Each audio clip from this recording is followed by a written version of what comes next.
ગુજરાતીઓ હવે વિયેતનામ વધારે જાય છે. વિયેતનામ ગુજરાતીઓ માટે એક પ્રકારે ફરવાનું હોટસ્પોટ બનતું જાય છે. એનું કારણ એ છે કે થોડું પેકેજ સસ્તું પણ છે અને ગુજરાતીઓ જ નહીં, દિલ્હીથી પણ બહુ લોકો વિયેતનામ આવે છે અને મહારાષ્ટ્રીયન પણ બહુ આવે છે.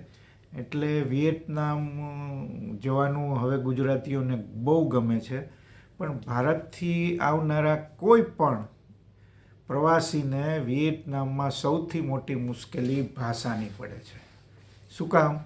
કારણ કે અહીંયા બજારોમાં, હોટલોમાં તો અંગ્રેજી બોલાય છે, પણ બજારોમાં તમે જાઓ, રેસ્ટોરન્ટમાં જાઓ, ત્યાં અંગ્રેજી બોલનારા ઓછા છે. અંગ્રેજી આવડે છે, નથી આવડતું, એવી બધી સમસ્યાઓ થાય છે. એના કારણે પ્રવાસીઓને બહુ મોટી મુશ્કેલી પડે છે. આ મુશ્કેલીનો હલ શું છે? લોકો અહીંયા ઇંગ્લિશ કેમ ઓછું બોલે છે, અથવા તો એ ઇંગ્લિશ બોલે તો આપણને કેમ સમજાતું નથી? આ બધા મુદ્દે વાત કરવી છે, કારણ કે વિયેતનામ ગુજરાતીઓ હવે બહુ જાય છે. એની સંખ્યા બહુ મોટી છે. અત્યારે અમે વિયેતનામમાં છીએ અને મોટાભાગે ગુજરાતીઓ અને હિન્દી ભાષીઓ અહીંયા જોવા મળે છે. આ બહુ ઇન્ટરેસ્ટિંગ મુદ્દો છે. વિયેતનામીઝ જે ભાષા છે એ ખાસ કરીને એના ઐતિહાસિક કારણ શું છે એ આપણે સમજવું છે. વિયેતનામ પર લાંબો સમય સુધી ફ્રાન્સનું શાસન હતું અને જૂની પેઢીના જે લોકો છે વિયેતનામના, એ આજે પણ એની ઉપર ફ્રેન્ચ ભાષાનું પ્રભુત્વ છે, પ્રભાવ છે. એ પછી યુદ્ધના સમયમાં અને એ ગાળામાં રશિયા એટલે કે સોવિયત યુનિયન સાથે એમના ગાઢ સંબંધો રહ્યા અને એના કારણે શાળાઓમાં રશિયા અને જર્મનની ભાષાઓ શીખવવામાં આવતી હતી. અંગ્રેજીનું મહત્ત્વ બહુ પાછળથી શરૂ થયું છે, 1990 પછી. અને ભાષાનું માળખું છે ને, આ વિયેતનામીઝ ભાષાનું, એ જરા જુદી પ્રકારનું છે આપણી ભાષા કરતાં.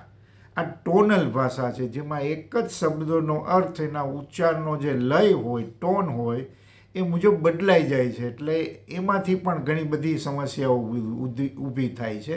બીજી તરફ અંગ્રેજીમાં ઉચ્ચારોની પદ્ધતિ સાવ અલગ છે અને આ તફાવતના કારણે વિયેતનામીઝ જે લોકો છે એમના અંગ્રેજીના ઉચ્ચારો આપણને પકડવામાં બહુ મુશ્કેલી પડે છે. અહીંથી મુશ્કેલી શરૂઆત થાય છે.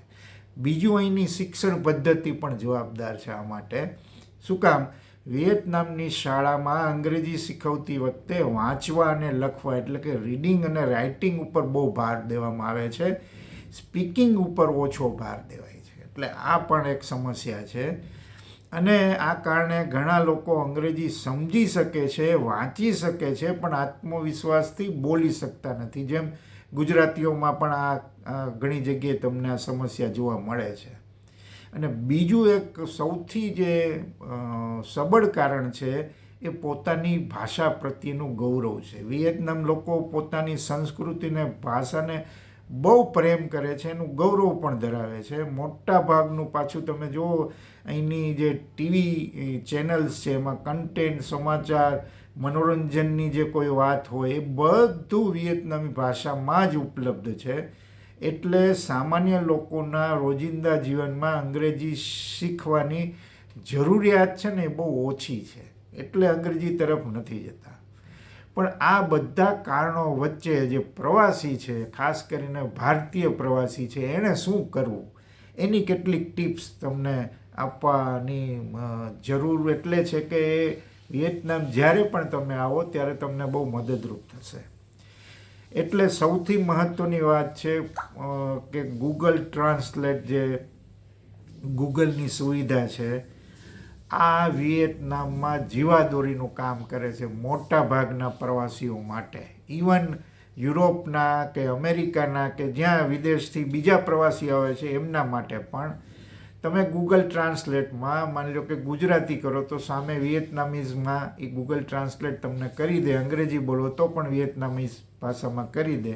અને એ રીતે તમે મોબાઈલમાં માની લો કે તમારે એમ કે ભાઈ મારે પરોઠા જોઈએ છીએ, અથવા તો મારે આ મનીનું એક્સચેન્જ કરવું છે, એમ કરીને તમે લખો એટલે સામે વિયેતનામીઝમાં ટ્રાન્સલેટ થઈ જાય અને એ તમે એને બતાવો એટલે એ સમજી જાય કે તમારી શું જરૂરિયાત છે.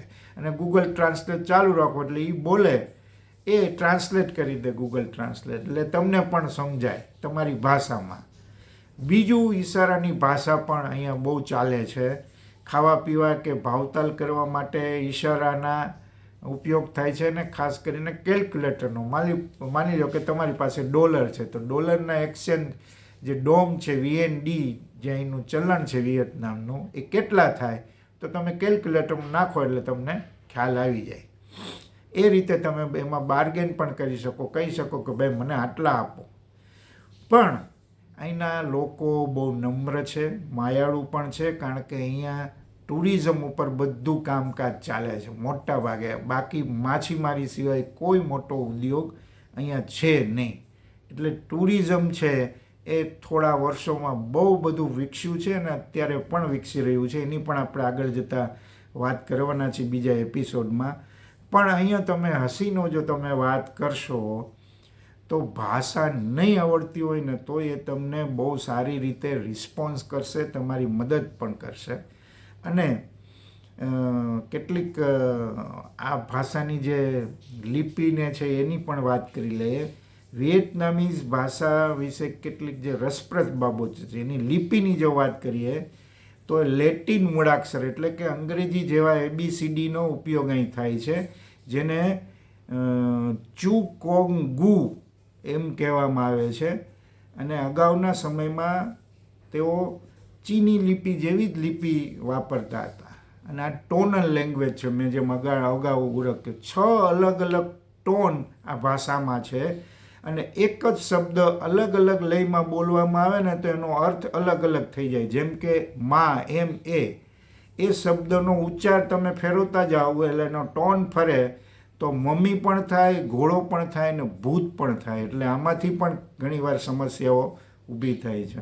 અન્ય ભાષાઓનો પ્રભાવ પણ વિયેતનામીઝ ભાષા ઉપર છે. તેમાં ઘણા શબ્દ ચીની ભાષામાંથી પણ ઉતરી આવ્યા છે. ફ્રેન્ચ શાસન બહુ ટાઈમ હતું એટલે કોફી, બ્રેડ, ચીઝ જેવા શબ્દો પણ અહીંયા ઉતર્યા છે. પણ આપણે જો સામાન્ય રીતે ગુજરાતીની વાત કરીએ તો કેટલીક વાતો તમે જો શીખી જાઓ તો તમને બહુ સરળતા રહે. માની લો કે આપણે કેમ છો, નમસ્તે એમ કરવું છે તો સિન ચાઓ એટલે કે કેમ છો, નમસ્તે. તમે જ્યારે વિયેતનામની ફ્લાઇટમાં તમે દાખલ થશો ત્યારે પણ તમને આવું સાંભળવા મળશે. કેમ છો, નમસ્તે, સિન ચાઓ. પછી તમારે થેન્ક યુ કોઈને કહેવું છે તો કામૂન, CAMON, કામૂન. તમે કોઈ જગ્યાએ ગયા અને પછી તમારું કામ પતી ગયું અને તમે એને કામોન કરશો ને, કામઊન, તો એટલો એ રાજી થશે. ક્ષમા કરશો તો શિન લોય, XINLOI, શિન લોય. પછી કેટલા રૂપિયા તમારે પૂછવું હોય કે કેટલા રૂપિયા, હાઉ મચ, તો એનો વિયેતનામી શબ્દ છે બાઓ ન્યુ, BAONHIEU. એટલે આ જે ટોનનો પ્રોબ્લેમ છે ને અહીંયા આવે છે, બાઓ ન્યુ. ખૂબ મોંઘું છે, તમને એમ લાગે કે આ તો બહુ ભાવ ઊંચો છે, તો શું કહેવું, તો કે દાત ક્વા, DATQUA, દાત ક્વા. હા અને ના, આ બે શબ્દો સાવ ચલણી આપણને રોજબરોજની ભાષામાં આવતા હોય. તો હા એટલે વંગ, VANG, હા વંગ, અને ના પાડ્યું હોય તો ખોંગ, KHONG, ખોંગ. એટલે આ રીતે તમે હોટલમાં, રેસ્ટોરન્ટમાં, બજારમાં તમે જાઓ, સિન ચાઓ તમે બોલશો તો બહુ એને આનંદ થશે. અને તમારું કામ પતી જાય અને તમે કામૂન કહેશો, આભાર, થેન્ક યુ, તો પણ એ બહુ રાજી થશે ને તમને સપોર્ટ કરશે, તમને હેલ્પફુલ થશે. આ રીતે વિયેતનામમાં ભાષા સાથે કામ પાર પાડી શકાય છે. બીજી કોઈ સમસ્યાઓ, ઘણા બધા લોકોને એવો ઉચાટ હોય કે આ લોકો સમજતા નથી, એક તો અંગ્રેજી પૂરું નથી આવડતું, હિન્દી એમને ખબર નથી, ગુજરાતીની ખબર નથી, તો કઈ રીતે વિયેતનામમાં આવ્યા પછી કામ પાર પાડવું. આ બહુ સરળ રસ્તો છે. ગૂગલ ટ્રાન્સલેટ તમે ડાઉનલોડ કરી લો અથવા ઓનલાઈન પણ એમાં તમે કરી શકો. અને કેટલાક શબ્દો આ રીતે તમે સમજી લો તો વિયેતનામમાં ફરવાની બહુ મજા આવશે અને ભાષાની સમસ્યા નહીં આવે. વિયેતનામ વિશે બીજી ઘણી બધી વાતો કરવાની છે. જોતા રહેશો આ ચેનલ. ફેસબુક ઉપર પણ પેજ છે અને યુટ્યુબ ઉપર ચેનલ છે. આભાર. ફરી મળીશું.